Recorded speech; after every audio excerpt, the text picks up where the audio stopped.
মানে কোনে কি খাব সেইটো ডিসিশন লবলৈ হিমন্ত বিশ্ব শৰ্মা কোন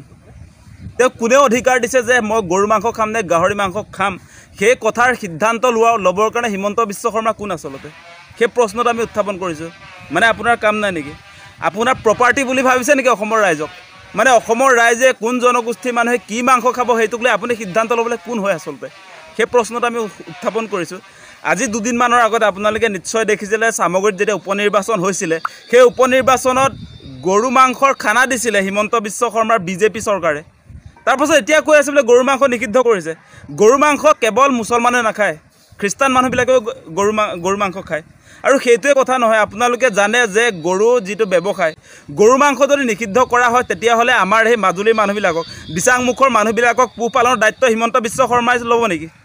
হিমন্ত বিশ্ব শৰ্মাই ল'ব নাই আজি শিলাপথাৰ জুনাই মানুহবিলাকক যিবিলাকে গৰু পোহপালন কৰি তেওঁলোকে যে গোটেই জীৱন নিৰ্বাহ কৰি আছে সেই মানুহবিলাকৰ ছোৱালীজনী বিয়া দিবৰ সময়ত যে গৰুটো বিক্ৰী কৰে এতিয়া হিমন্ত বিশ্ব শৰ্মাই সেই মানুহৰ ছোৱালীজনী বিয়া দিবৰ কাৰণে পইচা দিবনে নাই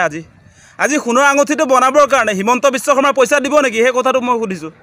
হিমন্ত বিশ্ব শৰ্মাই এনেকুৱা ফালতু কাম নকৰিবৰ কাৰণে আমি সকীয়াই দিছোঁ আপোনাৰ কেবিনেট সিদ্ধান্ত হ'ব লাগিছিলে কোনবিলাক বিষয়ত আজি যে আপোনালোকে স্মাৰ্ট মিটাৰ সংযোগ কৰি 218 কোটিতে এবছৰ ডকাইত কৰিলে সেই পইচাবিলাক ঘূৰাই দিয়াৰ কাৰণে কেবিনেট সিদ্ধান্ত হ'ব লাগিছিলে আজি আপুনি যে ঠগি দিলে আপোনাৰ অমিত বৃক্ষ আন্দোলন কৰিছোঁ বুলি মহিলাবিলাকক যে আপোনাৰ গছ ৰুবলৈ যে লগাই দিলে 10,000 টকাকৈ দিম 10,000 টকাটো দিলেন নাই আপুনি এতিয়ালৈকে সেইবিলাকক লৈ কিয় কেবিনেট সিদ্ধান্ত নহয় আজি আপোনাৰ 20 টকীয়া আলু যে গণেশগুৰি বজাৰত 40 টকা হৈ গ'ল সেইবিলাক যে মধ্যভোগীয়ে যি ধৰণে দাম বৃদ্ধি কৰিছে সেইবিলাক নিয়ন্ত্ৰণ কৰিবৰ কাৰণে কেবিনেট সিদ্ধান্ত হ'ব লাগিছিল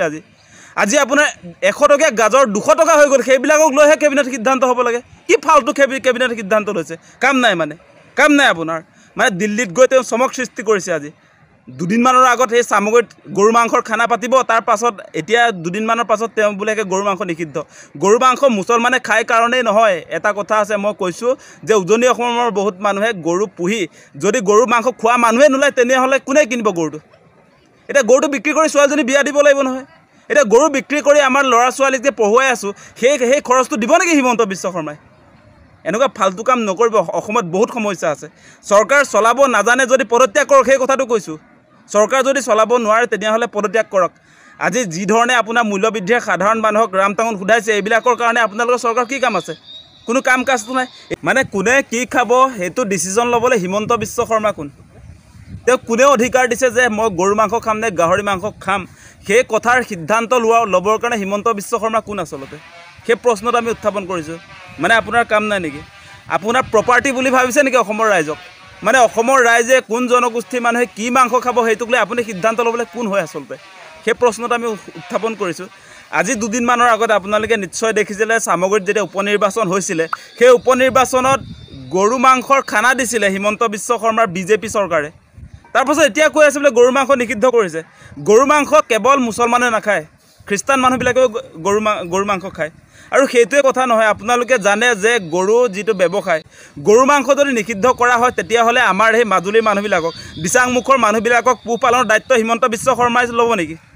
হিমন্ত বিশ্ব শৰ্মাই ল'ব নাই আজি শিলাপথাৰ জুনাই মানুহবিলাকক যিবিলাকে গৰু পোহপালন কৰি তেওঁলোকে যে গোটেই জীৱন নিৰ্বাহ কৰি আছে সেই মানুহবিলাকৰ ছোৱালীজনী বিয়া দিবৰ সময়ত যে গৰুটো বিক্ৰী কৰে এতিয়া হিমন্ত বিশ্ব শৰ্মাই সেই মানুহৰ ছোৱালীজনী বিয়া দিবৰ কাৰণে পইচা দিবনে নাই আজি সোণৰ আঙুঠিটো বনাবৰ কাৰণে হিমন্ত বিশ্ব শৰ্মাই পইচা দিব নেকি সেই কথাটো মই সুধিছোঁ হিমন্ত বিশ্ব শৰ্মাই এনেকুৱা ফালতু কাম নকৰিবৰ কাৰণে আমি সকীয়াই দিছোঁ আপোনাৰ কেবিনেট সিদ্ধান্ত হ'ব লাগিছিলে কোনবিলাক বিষয়ত আজি যে আপোনালোকে স্মাৰ্ট মিটাৰ সংযোগ কৰি 218 কোটিতে এবছৰ ডকাইত কৰিলে সেই পইচাবিলাক ঘূৰাই দিয়াৰ কাৰণে কেবিনেট সিদ্ধান্ত হ'ব লাগিছিলে আজি আপুনি যে ঠগি দিলে আপোনাৰ অমিত বৃক্ষ আন্দোলন কৰিছোঁ বুলি মহিলাবিলাকক যে আপোনাৰ গছ ৰুবলৈ যে লগাই দিলে 10,000 টকাকৈ দিম 10,000 টকাটো দিলেন নাই আপুনি এতিয়ালৈকে যিকোনো খবৰৰ বাবে যোগাযোগ কৰক 7099017330 লগতে 7099017110 নম্বৰত